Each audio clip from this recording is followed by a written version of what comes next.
قربانی کے جانور جب ہم خریدتے ہیں تو اس میں ایک شرط تو یہ ہے کہ گائے، اونٹ اور بکرے ان میں 2 دانت کا ہونا ضروری ہے، صحیح، واجب ہے۔ 2 دانت سے مسنہ کہتے ہیں، 2 دانت والے، جی یہ ضروری ہے۔ احادیث میں اس کا ذکر آیا ہے۔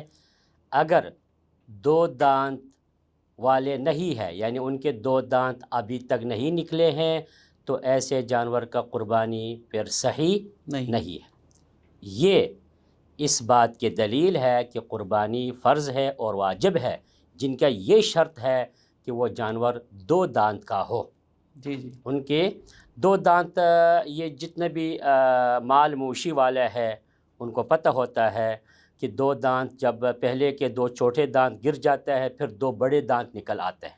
صحیح، جب وہ دونوں نکل آ گیا ہے اب اس کا قربانی جائز ہے۔ باقی کتنا بڑے ہو، 4 دانت والا بھی ہے، 3 6 دانت والا جائز ہے۔ 2 دانت کا معنی یہ ہے کہ 2 سے کم جائز نہ نہیں، ہو، صحیح، سمجھ آ، 2 سے بڑا 4 دانت والا ہو تب بھی ٹھیک ہے، 6 دانت والا بھی ہوتا ہے اس کا بھی جائز ہے، کوئی مسئلہ نہیں ہے۔